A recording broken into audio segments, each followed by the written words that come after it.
In today's video, I'm going to teach you how to download the State Farm app on iPhone or Android. If you want quick access to your insurance information, payments, claims, and other account features right from your phone, downloading the official State Farm app is a simple place to start. The process is very similar whether you're using an iPhone or an Android device, and in this guide, I'll walk you through it clearly so you can follow along without confusion. First, unlock your phone and open the App Store that matches your device. If you're using an iPhone, open the App Store. If you're using an Android phone, open the Google Play Store.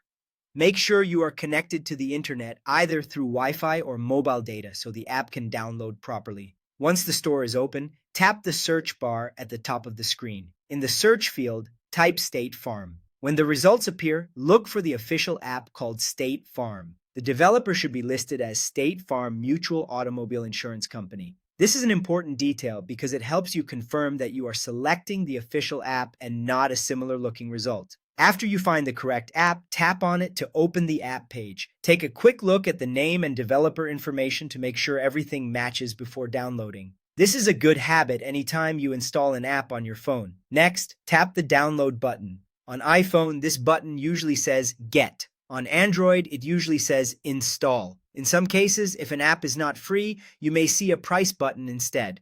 After tapping the button, your phone may ask you to confirm the download. On iPhone, that could be with Face ID, Touch ID, or your Apple account password. On Android, you may be asked to confirm using your Google account credentials or your device's security method. Once you've confirmed, the app will begin downloading and installing automatically. Wait a moment while the installation finishes. The speed will depend on your internet connection, but usually it only takes a short time. When the install is complete, tap Open to launch the app right away. You can also find it later on your home screen or in your app library or app drawer, depending on your phone. That's it. The process is the same in both app stores. Search for the app, select the official listing, download it, and open it. If this is your first time installing it, just take your time and verify the app details before tapping download.